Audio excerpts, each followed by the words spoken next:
یہ کوئی عام جنگ نہیں تھی، نہ یہ صرف تلواروں کی لڑائی تھی اور نہ ہی صرف ایک تخت کی خواہش۔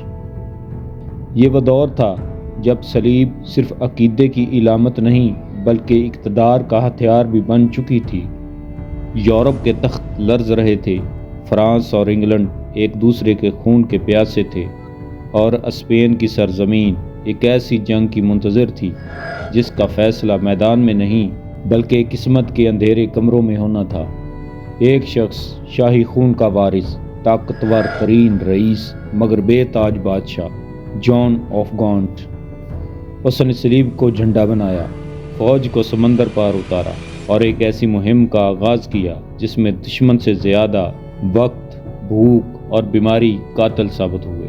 یہ کہانی ہے ایک ایسی صلیبی مہم کی جس کا کوئی عظیم مارکا نہیں مگر انجام نے تاریخ کا رخ موڑ دیا۔ یہ ہے وہ جنگ جو لڑی تو گئی مگر کبھی پوری طرح لڑی ہی نہیں گئی۔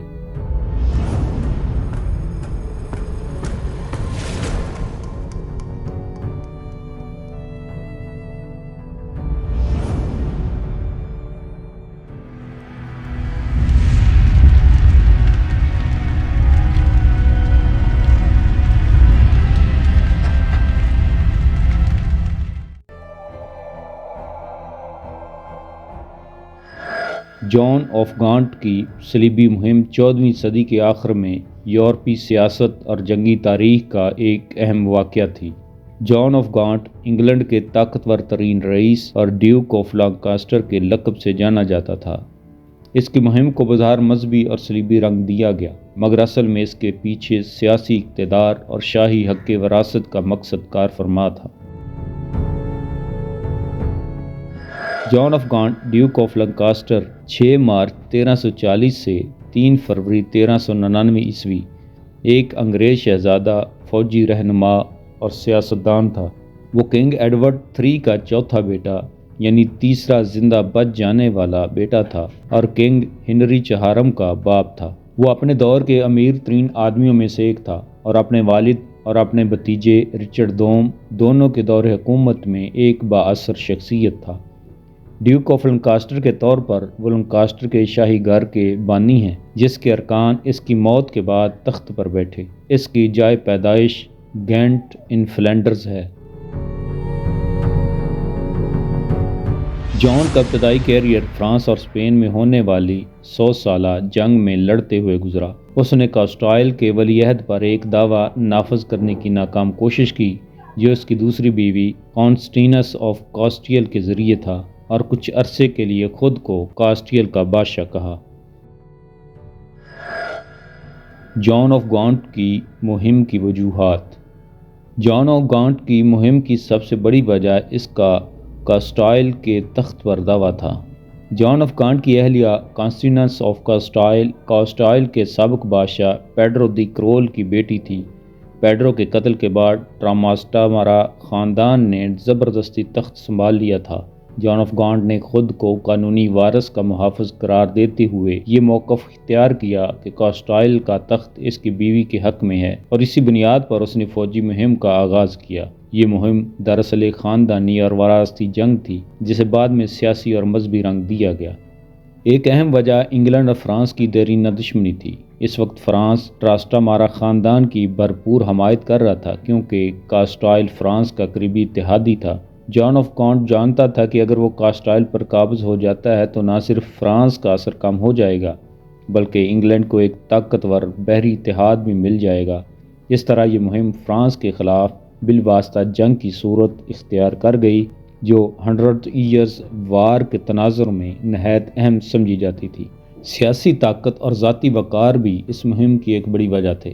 جان آف گانٹ انگلینڈ کا سب سے طاقتور رئیس تھا مگر وہ خود کبھی بادشاہ نہیں بن سکا۔ کاسٹائل کا تخت حاصل کر کے وہ یورپ کے طاقتور ترین حکمرانوں میں شامل ہونا چاہتا تھا۔ اس مہم کے ذریعے وہ اپنی سیاسی حیثیت مضبوط کرنا، شاہی خاندان میں اپنی اہمیت بڑھانا اور تاریخ میں ایک فاتح حکمران کے طور پر یاد رکھا جانا چاہتا تھا۔ مذہبی رنگ دینا اس مہم کو عوامی حمایت دلانے کا ذریعہ تھا۔ اگرچہ یہ جنگ خالصتاً صلیبی جنگ نہیں تھی مگر اسے فرانس نواز حکمرانوں کے خلاف اور چرچ کے مفادات کے تحفظ کے طور پر پیش کیا گیا۔ اس مذہبی تاثر کا مقصد یہ تھا کہ عوام، اشرافیہ اور کلیسا کی حمایت حاصل کی جا سکے تاکہ فوجی بھرتی اور مالی وسائل میں آسانی ہو۔ اس طرح سیاسی جنگ کو اخلاقی جواز فراہم کیا گیا۔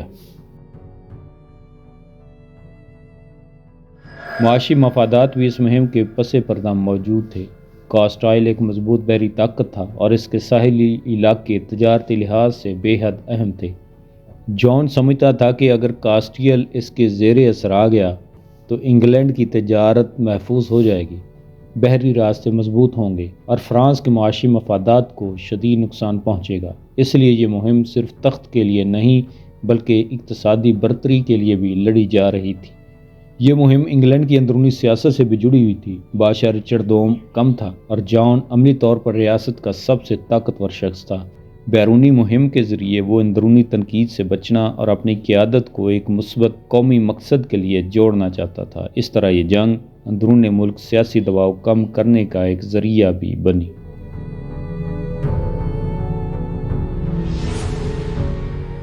مہم کی تیاریاں۔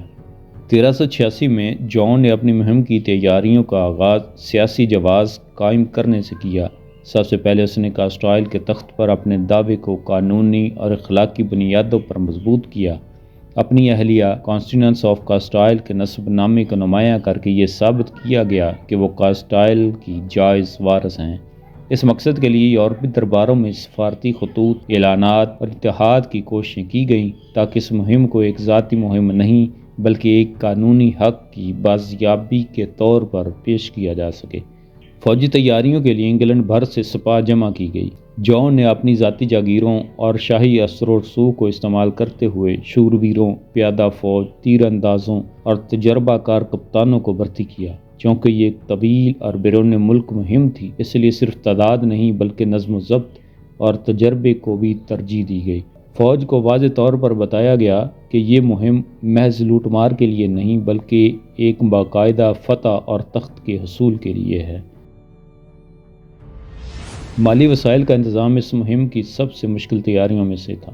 جان آف گانٹ نے اپنی ذاتی دولت، جاگیروں کی آمدن اور شاہی خزانے سے قرض لے کر اخراجات پورے کیے۔ پارلیمنٹ سے بھی بالواسطہ حمایت حاصل کی گئی، اگرچہ مکمل مالی تائید حاصل نہ ہو سکی۔ اس کے باوجود اس مہم کو قومی مفاد سے جوڑ کر ٹیکس اور چندے جمع کیے گئے تاکہ فوج کی تنخواہیں، اسلحہ، خوراک اور جہازوں کا بندوبست کیا جا سکے۔ بحری تیاریوں پر خاص توجہ دی گئی کیونکہ مہم کا راستہ سمندر کے ذریعے تھا۔ انگلینڈ کے ساحلی علاقوں میں جہاز تیار کیے گئے، پرانے بحری جہازوں کی مرمت کی گئی اور نئے جہاز کرائے پر لیے گئے۔ چونکہ فرانس اور کاسٹائل دونوں بحری طاقتیں تھیں، اس لیے اس خطرے کو مد نظر رکھا گیا کہ راستے میں بحری جھڑپیں ہو سکتی ہیں۔ اس مقصد کے لیے تجربہ کار ملاحوں اور بحری کمانڈروں کو شامل کیا گیا۔ سفارتی سطح پر پرتگال کے ساتھ اتحاد مہم کی تیاری کا ایک اہم حصہ تھا۔ جان آف گانٹ نے پرتگالی بادشاہ کے ساتھ معاہدہ کیا تاکہ کاسٹائل کے خلاف مشترکہ کارروائی کی جا سکے۔ اس اتحاد نے نہ صرف فوجی مدد فراہم کی بلکہ مقامی جغرافیہ، رسد اور محفوظ اڈوں تک رسائی بھی ممکن بنائی۔ یہی وجہ تھی کہ مہم کا آغاز پرتگال سے کیا گیا، جہاں سے کاسٹائل میں داخلہ نسبتاً آسان سمجھا جاتا تھا۔ مذہبی اور اخلاقی حمایت حاصل کرنے کی بھرپور کوشش کی گئی۔ اگرچہ یہ باقاعدہ صلیبی جنگ نہیں تھی مگر چرچ کی خاموش تائید حاصل کرنے کے لیے اسے ایک ناجائز حکمران کے خلاف جدوجہد کے طور پر پیش کیا گیا۔ کلیسائی خطبات اور بیانات کے ذریعے فوجیوں میں یہ احساس پیدا کیا گیا کہ وہ صرف ایک جنگ نہیں بلکہ حق کے لیے جدوجہد کا حصہ ہیں، جس سے ان کے حوصلے بلند رکھنے کی کوشش کی گئی۔ آخرکار قیادت اور کمانڈ کا ڈھانچہ واضح طور پر ترتیب دیا گیا۔ ہر دستے کے لیے ذمہ دار افسر مقرر کیے گئے۔ رسد کی نگرانی، فوجی نظم اور جنگی حکمت عملی کے لیے الگ الگ ذمہ داریاں طے کی گئیں۔ جان خود کو محض ایک دعوے دار نہیں بلکہ ایک سپہ سالار کے طور پر پیش کر رہا تھا، جس بات کا ثبوت تھا کہ یہ مہم سنجیدہ منصوبہ بندی کے تحت شروع کی جا رہی تھی۔ صلیبیوں کا اس جنگ میں کردار۔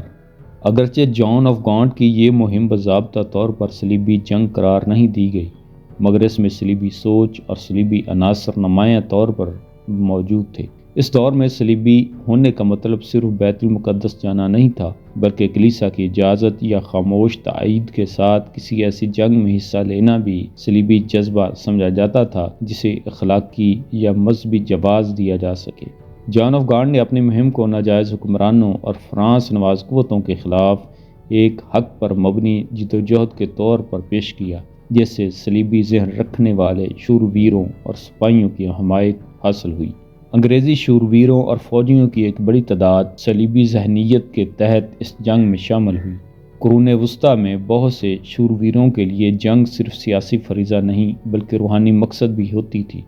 انہیں یقین دلایا گیا کہ وہ ایک درست دعوے کے لیے لڑ رہے ہیں، اور اس طرح ان کی شرکت کو عزت، ثواب اور نجات روح سے جوڑ دیا گیا۔ یہی وجہ تھی کہ کئی تجربہ کار جنگجوؤں نے اس مہم کو ایک مقدس فریضہ سمجھ کر قبول کیا۔ کلیسا کا کردار بالواسطہ مگر نہایت اہم تھا۔ اگرچہ پوپ کی جانب سے باقاعدہ صلیبی فرمان جاری نہیں ہوا، مگر چرچ نے اس مہم کی کھلی مخالفت بھی نہیں کی۔ یہ خاموش تائید اس بات کا اشارہ تھی کہ کلیسائی حلقے فرانس کے اتحادی کاسٹائل کے حکمرانوں سے خوش نہیں تھے۔ چرچ کے خطبات اور مذہبی بیانیے میں انصاف، جائز حق اور ظلم کے خلاف جدوجہد جیسے الفاظ استعمال کیے گئے، جو صلیبی نظریے سے گہری مماثلت رکھتے تھے۔ فوجی تیاریاں اور سفر کے حالات۔ جنگ کی تیاری صرف ہتھیار جمع کرنے کا نام نہیں تھی، بلکہ ایک پورے ملک کو حرکت میں لانے کا عمل تھا۔ جان آف گانٹ نے اپنی مہم کے لیے انگلینڈ کے مختلف علاقوں سے سپاہ جمع کی۔ شورویروں کے دستے، لمبے کمان بردار تیر انداز، پیادہ فوج اور معاون عملہ شامل تھا۔ ہر سپاہی کے لیے اسلحہ، زرہ، خوراک اور اجرت کا انتظام ایک بڑا مسئلہ تھا۔ یہ فوج ایک مختصر چھاپہ مار دستہ نہیں، بلکہ ایک طویل اور فیصلہ کن مہم کے لیے تیار کی جا رہی تھی۔ اس لیے منصوبہ بندی غیر معمولی حد تک پیچیدہ تھی۔ سفر سے پہلے سب سے بڑی آزمائش بحری انتظامات تھے۔ فوج کو سمندر پار لے جانا خطرے سے خالی نہیں تھا۔ جہازوں کی کمی، موسم کی غیر یقینی صورتحال اور فرانسیسی یا کاسٹائلی بحری حملوں کا خدشہ ہر وقت موجود تھا۔ کئی جہاز کرائے پر لیے گئے، کچھ شاہی بحری بیڑے سے حاصل کیے گئے اور بعض پرانے جہازوں کی مرمت کی گئی۔ سپاہیوں کے لیے سمندری سفر ایک اجنبی اور خوفناک تجربہ تھا، جہاں بیماری، بھوک اور طوفان ہر لمحہ جان لیوا بن سکتے تھے۔ جب اس فوج نے انگلینڈ سے روانگی اختیار کی تو حوصلہ بلند مگر انجام غیر واضح تھا۔ ساحل سے دور ہوتے ہی سپاہیوں کو احساس ہوا کہ وہ ایک ایسے سفر پر نکلے ہیں جس کی واپسی یقینی نہیں۔ کئی لوگ پہلی بار اپنے وطن سے اتنی دور جا رہے تھے۔ جہازوں میں تنگی، خراب خوراک اور پانی کی کمی نے سفر کو مزید کٹھن بنا دیا۔ کچھ سپاہی راستے ہی میں بیمار پڑ گئے، جبکہ بعض جان سے ہاتھ دھو بیٹھے۔ پرتگال پہنچنے کے بعد مشکلات ختم ہونے کے بجائے اور بڑھ گئیں۔ اگرچہ پرتگالی اتحادی تھے، مگر مقامی وسائل محدود تھے۔ فوج کی تعداد زیادہ اور رسد کم تھی۔ گھوڑوں کے لیے چارہ، سپاہیوں کے لیے خوراک اور اسلحے کی مرمت ایک مستقل مسئلہ بن گئی۔ گرمی، مختلف زبان اور اجنبی زمین نے فوج کی رفتار کو سست کر دیا۔ اس مرحلے پر پہلی بار یہ احساس گہرا ہونے لگا کہ منصوبہ کاغذ پر جتنا مضبوط تھا، حقیقت میں اتنا ہی کمزور ثابت ہو رہا ہے۔ کاسٹائل کی سرزمین کی طرف پیش قدمی ایک صبر آزما آزمائش بن گئی۔ لمبے فاصلے، خراب سڑکیں اور دشمن کی جانب سے براہ راست جنگ سے گریز نے فوج کو تھکا دیا۔ کاسٹائلی افواج کھلے میدان میں مقابلے کی بجائے رسد کاٹنے اور وقت ضائع کرنے کی حکمت عملی اپنائے ہوئے تھیں۔ نتیجتاً جان آف گانٹ کی فوج لڑے بغیر ہی کمزور ہوتی چلی گئی۔ بھوک، بیماری اور مایوسی نے تلوار سے زیادہ نقصان پہنچایا۔ سفر کے ان حالات نے قیادت اور فوج دونوں کے حوصلے آزمائے۔ جان آف گانٹ ایک طرف اپنی فوج کو متحد رکھنے کی کوشش کرتا رہا تو دوسری طرف اسے یہ احساس بھی تھا کہ ہر گزرتے دن کے ساتھ اس کی پوزیشن کمزور ہو رہی ہے۔ یہی وہ لمحے تھے جب یہ مہم ایک فاتحانہ مارچ کے بجائے بقا کی جدوجہد میں بدلنے لگی۔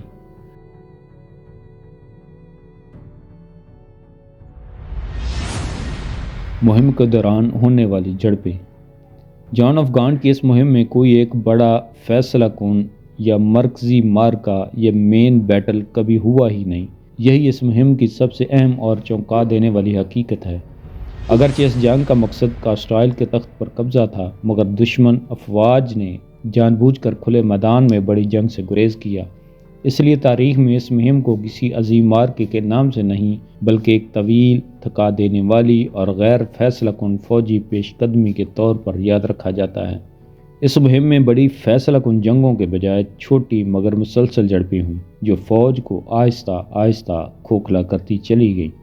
جب جان آف گانٹ کی فوج پرتگال کے راستے کاسٹائل کی سرزمین میں داخل ہوئی تو دشمن نے کھلے میدان میں بڑی جنگ سے گریز کیا۔ کاسٹائلی افواج جانتی تھیں کہ براہ راست ٹکراؤ ان کے لیے خطرناک ہو سکتا ہے، اس لیے انہوں نے چھپا مار اور دفاعی حکمت عملی اختیار کی۔ پہلی جھڑپیں شمالی کاسٹائل کے سرحدی علاقوں میں ہوئیں، جہاں مقامی ملیشیا اور کاسٹائلی دستوں نے انگریزی فوج کی پیش قدمی کو سست کرنے کی کوشش کی۔ یہ جھڑپیں زیادہ تر قلعوں کے آس پاس تنگ راستوں اور دیہی علاقوں میں ہوئیں۔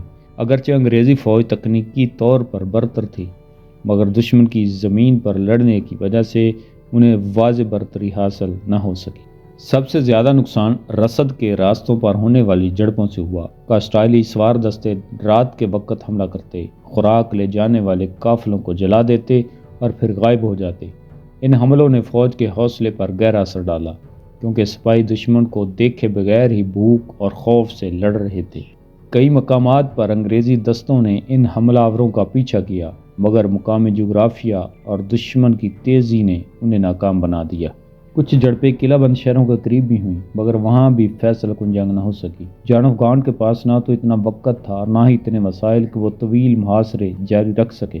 چند قلعوں کے باہر تیر اندازی، گھڑ سواروں کے مختصر حملے اور پسپائی کی لڑائیاں ہوئیں، مگر کوئی شہر مکمل طور پر فتح نہ کیا جا سکا۔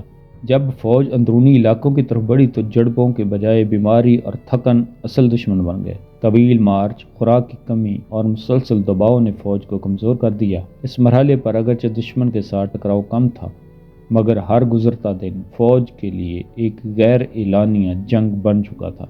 مجموعی جنگی احوال یہ تھا کہ یہ مہم تلواروں کی جنگ سے زیادہ حکمت عملی اور برداشت کی جنگ ثابت ہوئی۔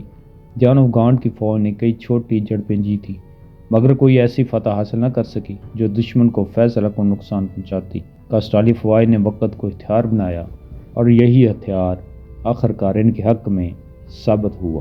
آخر میں میدان جنگ میں شکست سے زیادہ یہ ایک اسٹریٹجک ناکامی تھی۔ بغیر کسی بڑی جنگ کے یہ مہم آہستہ آہستہ دم توڑ گئی۔ فوج واپس لوٹی، تلواریں ابھی تک تیز تھیں، مگر حوصلے ٹوٹ چکے تھے۔ یوں یہ جنگ تاریخ میں ایک ایسی مہم کے طور پر درج ہوئی جو لڑی تو گئی، مگر کبھی پوری طرح لڑی ہی نہیں گئی۔ یوں اس مہم کا انجام فوجی شکست سے زیادہ ایک اسٹریٹجک پسپائی تھا۔ جان آف گانٹ میدان جنگ میں ہارا نہیں، مگر وہ مقصد بھی حاصل نہ کر سکا جس کے لیے وہ نکلا تھا۔